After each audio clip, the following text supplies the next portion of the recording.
Funding for this edition of One-on-One with Steve Adubato has been provided by Hackensack Meridian Health, the New Jersey Education Association, PSE&G, committed to providing safe, reliable energy now and in the future.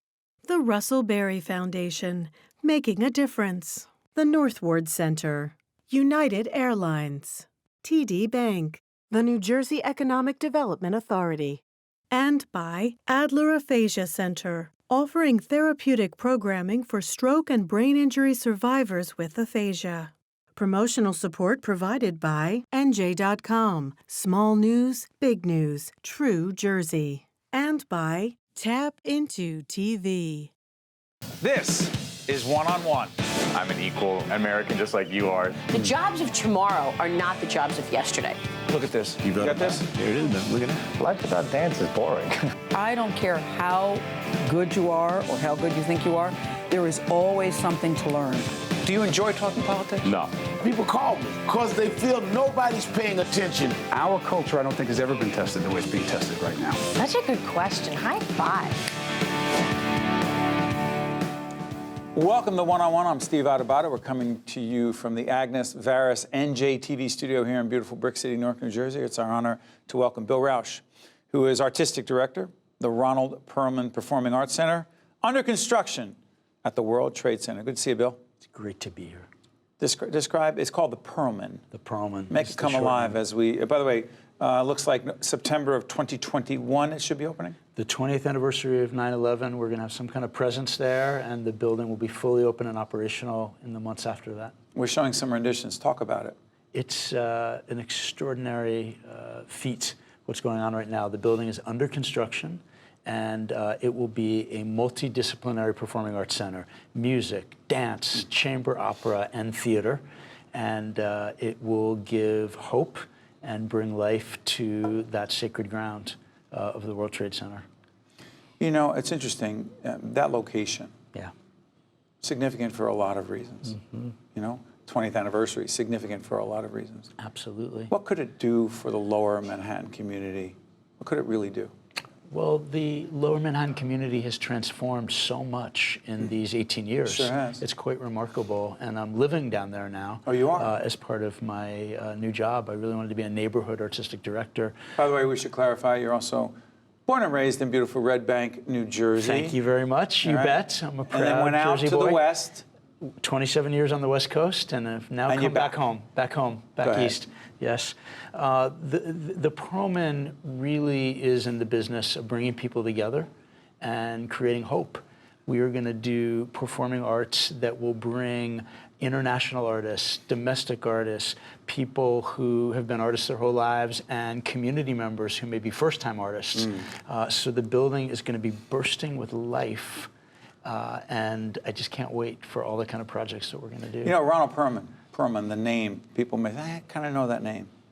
Tell folks. Ronald is our naming donor, and he very generously gave a significant gift. What's it like, $200-300? A little more than that. Go ahead. But he gave a very generous naming gift, and we're still fundraising, but the fundraising is going well.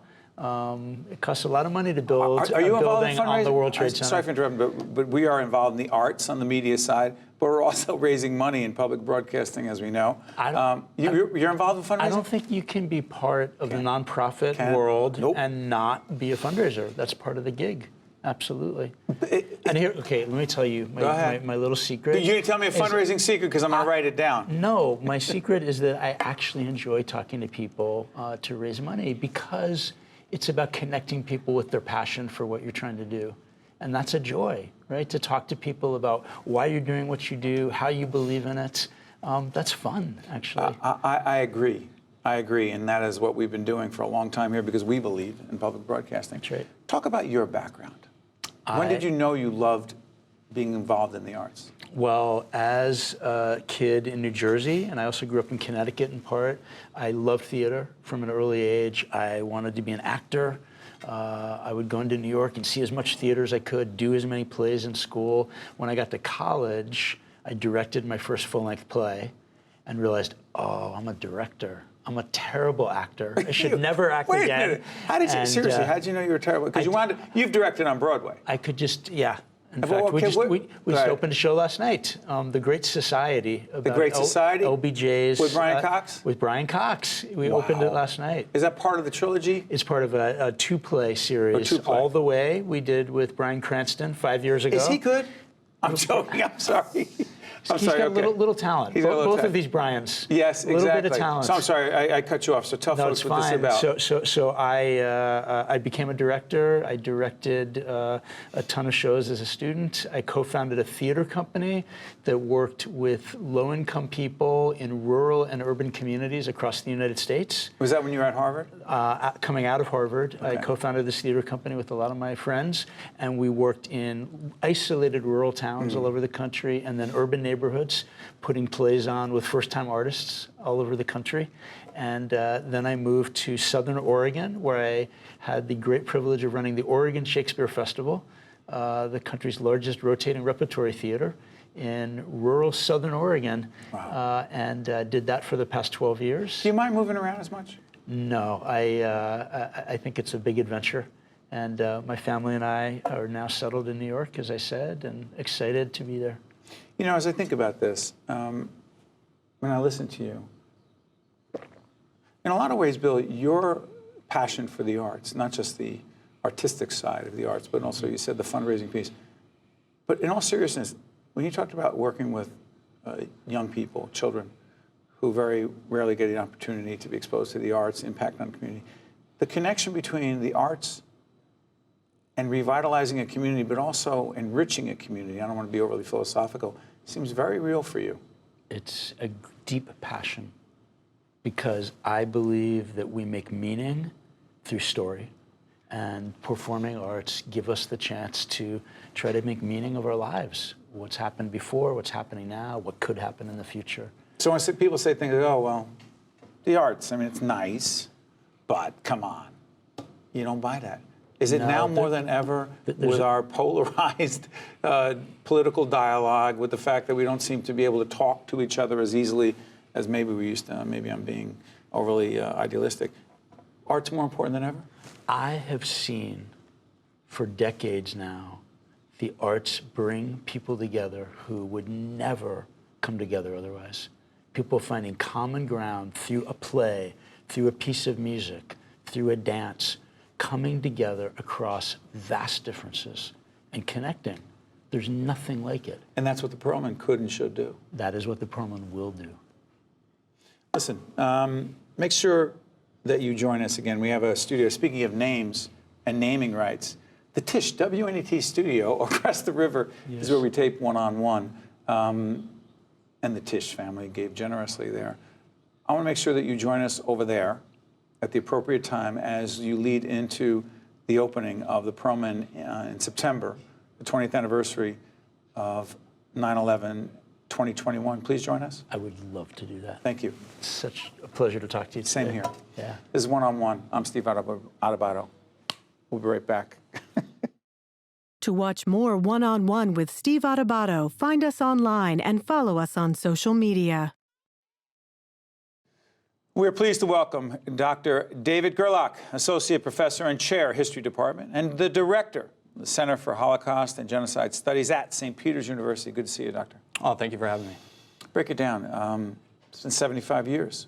The Holocaust still matters because? I think it's, well, I mean, particularly today, we see the rise of ethno-nationalism, the resurgence of anti-Semitism, xenophobia, even racism in our own country and in Europe. And I think it goes to show these are part of the human condition, really. And these are the ideological bases, if you will, for projects that lead to genocide. And so, you know, while genocide itself is an extreme event, of course, I think there's an important role that a center like this can play in trying to make sure that we're aware of the dynamics of genocide and the kind of being able to address the underlying circumstances that appear again and again in our world to try to, you know, prevent that from happening again. You know, the term genocide, used a lot. Define it in a way that people can operationalize it in their heads and, more importantly, in their hearts. Well, if we go back, again, I'm a historian, so if we go back, the originator of the term, Raphael Lemkin, got this passed into the United Nations, the Convention on the Prevention of Genocide back in 1948. And I think the key really is the idea, the intent is kind of the key word, the intent to destroy or wipe out a group of people based on their ethnic, religious backgrounds. And so for me, what that means in practice is looking at how minorities are generally treated in societies where, again, there might be other kinds of things like war or economic dislocations and things like that that are going to lead to further problems for these kinds of minorities down the road. And so they become targets, if you will, for these projects. Describe the work of the center. What do you see the center doing in terms of making a difference? The mission for the center is sort of threefold. So education's at the forefront. We need to understand and teach our students and community about the history of genocide and about, and that's done by bringing in speakers and developing courses and things like that. I think the second part is research.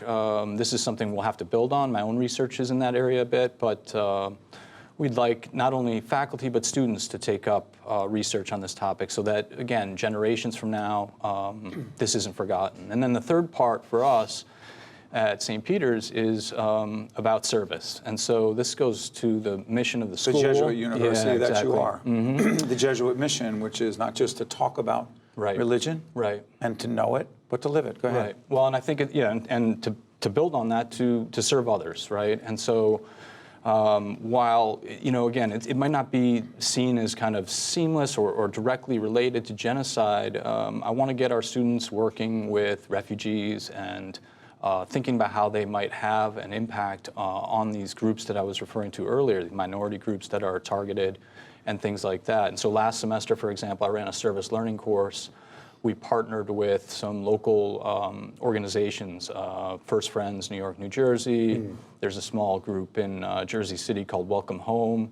And they work, both groups really, to try to address issues of, asylum seekers and refugees, to get them help, to get them integrated in society. And so what we do in the classroom is read and talk about and discuss and learn about the past. But for the students, I think what's most valuable is that they get to interact with some of these people. And again, it's maybe not perfect, but what is? I mean, the point is you're exposing them. But I want to shift gears on something. Teaching about, helping people, students understand more about genocide around the Holocaust. Mm-hmm. What do you see, Doctor, in terms of the national discourse around these topics and other related topics, dare I say it, in the age of Donald Trump? Well, like I said, I mean, on the one hand, we might look at the Trump era as, I don't want to say it this way exactly, but I'll say it as a positive. It pulled back the veil a bit to show that these... On what? On the fact that a lot of people hold these anti-Semitic views and that, again, the kind of white nationalism, if you will, if we're talking about the United States. But you're not saying the president is a white nationalist. You're not saying the president is anti-Semitic. You said helped pull the veil back on it. Well, I think it's part of a much broader... I think the problem with saying it's just Trump is that our attention goes only to that, and I think it's much broader than that. I think, again, there are these ideas, okay, these beliefs, this ignorance is widespread. Of the other? Mm-hmm, exactly. Has he helped or hurt? I think both. I mean, part of the job of these centers and so forth is to try to combat exactly these kinds of ideas. Trump himself, though, I think, again, he's not helping because the divisiveness just continues to grow in this country. What does that have to do with genocide? Well, we're not talking about wiping out entire groups of people based on their ethnicity or where they're from. No. Is that not apples and oranges? Well, to a degree. I don't want to be, get into the game of false equivalencies, but I do believe that, again, there are a lot of dynamics that lead to genocide, and part of the earliest part are these ideas, divisive ideas that, again, target the other and look to make scapegoats of minorities. Yes, it's, maybe this doesn't lead to genocide, but it can lead to other kinds of repression and problems. Part of the idea of the centers is to try to build tolerance, and again, you don't see that, you don't think about that when you think about the word genocide, but it's sort of the other goal here. So switch gears here. The use of language. Congresswoman Ocasio-Cortez in New York used the term, quote, concentration camps to describe immigrant detention centers. Right. Is it, from your academic, scholarly perspective, who understands the Holocaust, genocide, et cetera, inappropriate use of the language concentration camp? Again, I don't... Are they concentration camps? No, technically they're not. They're nothing like what we saw in World War II, for Does example, it confuse things as to what was and what is? No, again, I don't think I would accuse her of a false equivalency here. I think that, again, context matters a lot. She's trying to use that language to draw attention to a policy that is, again, detrimental to a certain group of people. And I think that to use that term, again, it's not in order to downplay what happened to the Jews or the meaning of these concentration camps. In fact, quite the opposite, right? It's to draw our attention to the fact that this is a policy that is hurting people and that needs to be addressed. That's simple. I mean, putting people in those facilities, which also includes, other part of it is the separation of children from their families. Exactly. Part of a larger debate, is it not? Absolutely. I have to tell you, the center is open. As we do this program in the fall of 2019, the center is opening. It's the Center for Holocaust and Genocide Studies at St. Peter's University. We actually have a very important, significant relationship with that university and other institutions of higher learning. And Dr. David Gerlach, I want to thank you for joining us and adding such important perspective. I appreciate your time. Thank you. Thank you. Stay right there. This one-on-one. We'll be right back. To watch more One-on-One with Steve Adubato, find us online and follow us on social media.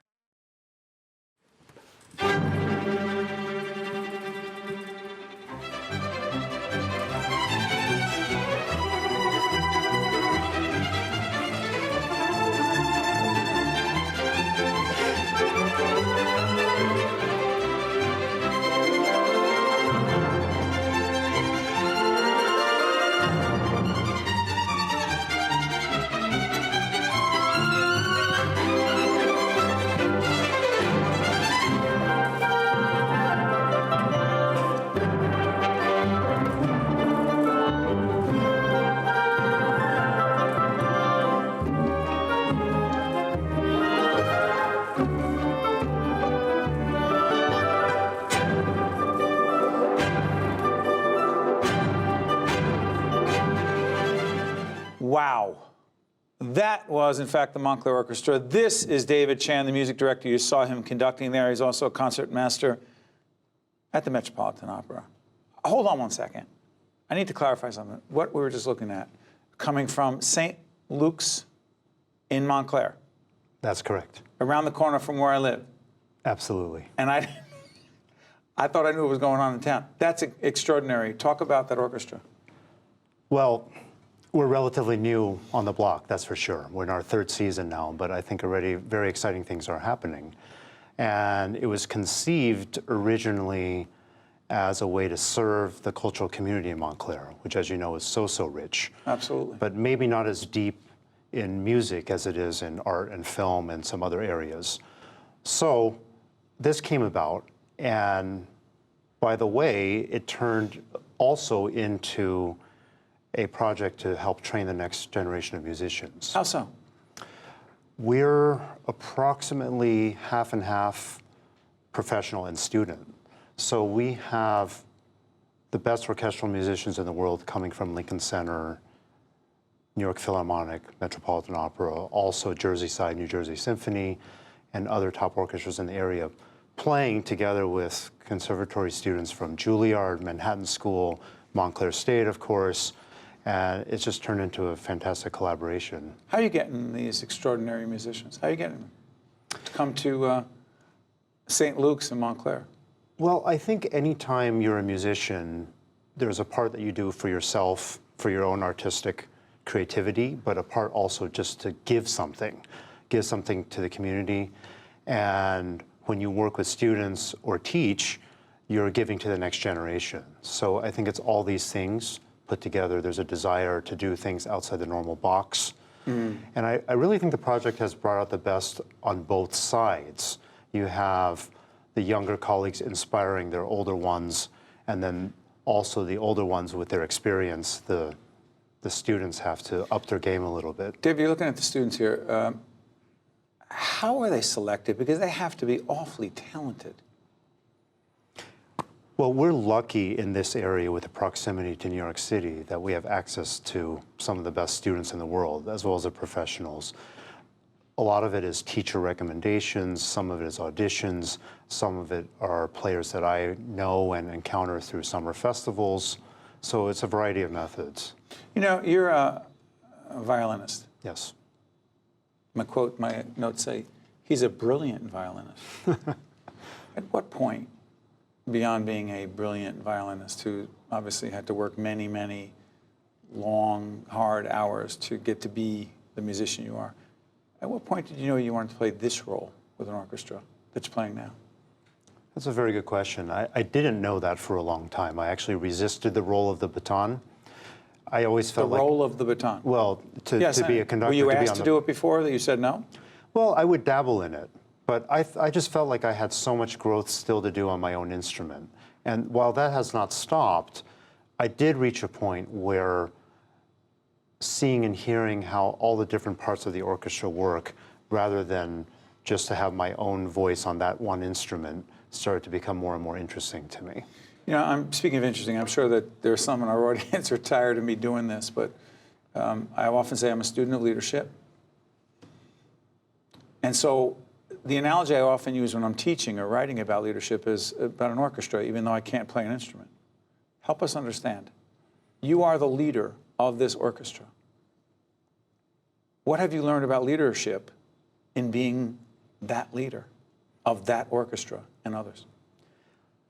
Well, leadership ultimately is about managing people, as you know. And so my musical experience and skill obviously come into play. I don't get up and conduct this orchestra without everything I've done in music over the decades.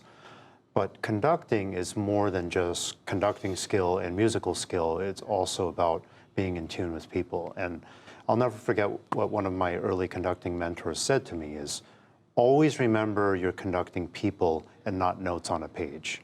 And that's really what it is, because it's very easy to close your eyes and work with a soundtrack that you have in your head. But that's not the real experience. The real experience is collaborating with people. And that's where there's give and take. That's where you may give instructions, but you're also adjusting and being aware of what's being offered to you. The mentoring role, the musician mentoring students, how powerful is that? I think it's amazing. I think it's a unique and different way to teach, different way to pass on what you've done, because these students play at an exceptionally high level already. They may not need somebody next to them to say, look, if you use this fingering or use this bowing, it's better. It may just be watching a professional's deportment at the job, how he or she goes about their business, being like, oh, actually, I'm actually very close in terms of my own musical preparation, but to be a grown-up in the music world, sure, I need to take these steps just with the way I handle things. It may be that, it may be something that's actually musical, of course, and many other things. But I think there's clear evidence that it's already bearing fruit. Some of our former student fellows have already gone on to win major auditions with the Met, with the National Symphony, with the New Jersey Symphony, and other ensembles. So it's clearly doing something. Dear, last question for you. You have said that music is a powerful form of communication. Yeah. Does one have to be a musician to appreciate the communication that music is? Because I can't play, but it communicates to me. Go ahead.